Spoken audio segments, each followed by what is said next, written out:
trust Schotty to keep the season from falling apart? And then my follow-up question, can he actually control that? And so here's kind of my line of thinking on this. So you've already seen, look at some of the other coaches. Brian Callahan, fired. Mike McDaniel debating with his quarterback through the media. The Jets off to one of the uniquely awful starts in the past 90 years. You've seen plenty of head coaches and teams just fighting to keep their head above water. And so Schotty is usually pretty positive. I'm not saying he won't say constructively negative things, but it usually feels like he's like, hey, and then we're going to get right back at it and keep working hard. And so it seems like he has a pretty positive outlook. And so do you trust him to keep this season from falling apart? And A, what does that look like to you? And B, how much can he actually control it? Because we talk all the time, and Bill Parcells would say, I don't coach penalties. There are some things that are going to happen in the game that I know the coach is going to get blamed for, and you're like, well, what was he supposed to do about it? Mm-hmm. So that's my question. A, what does it look like to keep this season from falling apart? And B, how much can he actually control it? One of the things that I think I do admire about this team is they do look like they have some fight in them. While they might be outmanned, and outplayed, they do look like they have a little bit of fight. I hope that bleeds from the ones that I'm seeing that to the other ones, and that the younger guys are like, you know what, I gotta engage myself with that too. Kevin, Nate Newton yesterday with Sean and Bobby and RJ and Peyton's and sometimes Aiden's show. He said that when Charles Haley came in, he stood up in the locker room and addressed everybody starting with Troy. Okay. Started with Troy and was like, the Niners think this about you. And then went around the entire room telling them all what they need to do better. And then he told Nate, you start the season good, but you finish it terribly. We're going to work out together. I'm going to be there working out right next to you, but we're going to work out together so you don't fade at the end of the season. And I don't know who in that locker room can be a voice like that, because who has the skins on the wall to do that? And now Dak's doing his thing. Dak's already being the quarterback, saying follow guys, and they are. There's got to be another person in that locker room that can do that, because that's what Schotty needs to keep this thing from falling apart.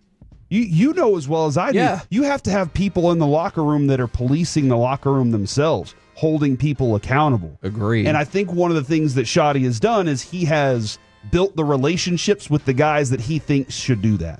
So I understand that there are other technical things that can fall apart in a game and stuff like that. For the season, though, it's keeping the locker room together and trying to figure out how to scratch and fight and claw your way into a win, and then get those guys to go, you know what? I can't leave today, even though the CBA says I'm supposed to. I got to do a little extra to make sure that I'm ready for this game so I don't get beaten and embarrassed on the field. And by the way, and I know the CBA is very restrictive, especially when it comes to team stuff, but individual stuff, your own. Exactly. There are all kinds of things that you can do individually. I keep thinking about the defense, right? Who's that guy? Who's the Charles Haley that can... I'm sorry, I know you have a place where you're going. No. Do you have a person... Jordan Lewis was probably that for me last year. Okay, but think about... So, you're right. So, Jordan Lewis is gone, by the way, by all accounts, having a good season. Yeah, he is having a good season. He's one of the best when it comes to receptions allowed. But think about it. DeMarcus Lawrence feels like was pretty accepted. He was a voice. He was the guy. And when he left, it was going to be Micah time. Yep. And then Micah time definitely changed because he was traded. Yeah. And it sounded like Jerry didn't believe that he was willing to become a leader either. Okay, well, then do the things it actually takes to be a leader. Does it fall to Osa? Yes. Okay, because can I tell you? Tenure. Okay, here's what's a shame. And Kenny Clark. Well, tenure in the league. So here's what I think is a shame about this all then. None of those are Charles Haley. Well, sure. But you know who the person I think could kind of sort of be in that mold is Hurt. I think DeMarvion Overshown could be the kind of in-your-face, but also positive when needed vocal leader. But as we've talked about many times, it's hard to be that leader when you can't play. Man, that is a large pail of water he's already carrying. Yeah. I'm with you. I completely agree. He's got the ability. He's got the personality for it. He wants it. Yes. It is the biggest bucket of water that he has to carry. The most wood, as Steven was to chop wood, carry water. He has we're putting a lot on him, and he's not on the field. And I don't know how he's leading from there. But yeah, no, he's a person, Kevin, that I think definitely could help Schotty keep this thing together. Okay, let me ask another question to go along with this then. Could you see a time in the season? I know it's not now. We've talked all about it. I think you're several games away from this.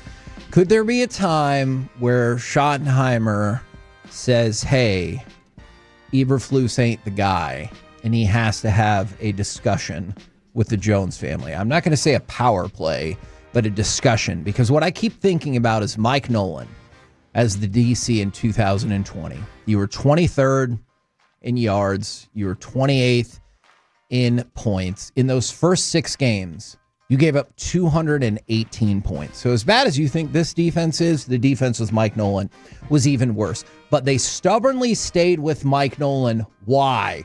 Well, because he's been all these places and had all these great defenses. And we already started, so we might as well finish it. Well, what does that sound like? That sounds a whole lot like this year. And I know that they're not moving on from Eberflus anytime soon, but I wonder, could that be a power play to keep the team if he steps in and he's like, no, I know you guys have no history of firing a coordinator in season, but this dude ain't working out.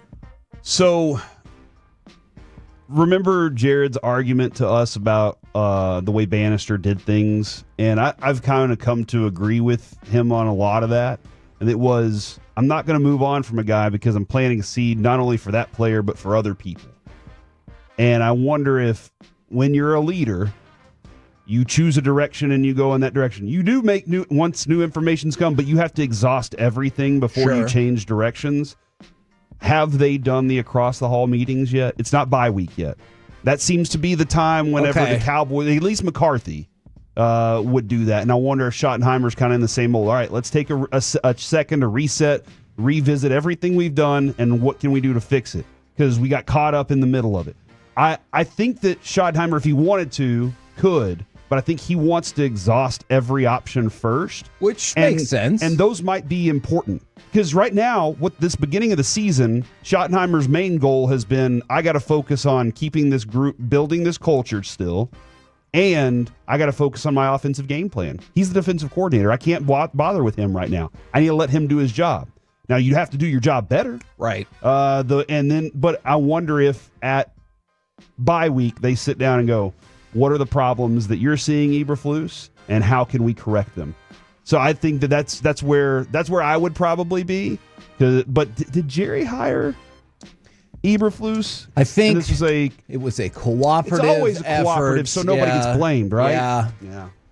So you've seen Russell Wilson, who's not even starting anymore, play his best game in several years. Caleb Williams, career day against the Cowboys. Jordan Love could do whatever he wanted. Bryce Young looks like a quarterback that maybe you can build around. Now I'm worried, what are you going to make Jaden Daniels look like, Bo Nix look like? You might make Kyler Murray look like he's never even heard of Call of Duty.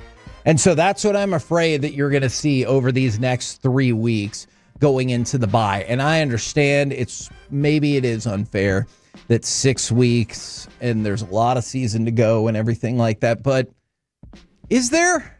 Because in 9 days, you're essentially going to be halfway through the season. So every time, and this is why we challenged Steven on it on Monday, every time you hear it's early in the season, it's this, it's that. And you're afraid of a portion of this schedule, too. Yes. You haven't even gotten to that part. And so that's why I was curious y'all's thoughts, because like I said, in 10 days. In 10 days, you're more or less going to be kind of halfway through the schedule. If you think that's closer to the Arizona game going in the bye, I know it's a little trickier with 17 games, but that's what I wonder is, how does this season stay together? And could you see a scenario where this team goes 6-10-1, for example, but you don't feel like the season fell apart because you're like, man, I saw lots of progression from this person, this person, this person. I know we still stunk. but Dude, I didn't think the season fell apart. That's actually not a bad practice for us to do. If this season ends up at 6-10-1, who are the ones you need to see progress? Because Ezraku's one of them. Yeah. I don't think about Kenneth Murray. Maris Leafau is another one. I would like to see Osa's leadership and vocal leadership grow. Okay. You know, like I think that might be a good practice segment at some point this year, maybe in the bye week, or maybe right now. Let's do it right now. No, well, Coming up next. okay. Hey, well, let's think about this a little bit more. Okay, all right. But yeah, I'm with you. That might be a game by game analysis where you're like, hey, because I'm not kidding. I know it would be weird to get to this point, but let's say you did go 6-10-1, but you end the season and you say, Tyler Guyton is our left tackle. I feel good about Tyler Booker. Maris Leafau and Donovan Ezraku look like they are locked in as high-quality starters. And What do you make of this season then? Wouldn't you feel that it was the head coach's first season and he has a lot of information to get to run with next year? And the talent just wasn't ready yet, but maybe they're moving in the right direction. Wouldn't Jerry just love that? Look, guys, we grew. It was a development season. I get it. It was as Steven said, it's not a finished product. We still got room to improve.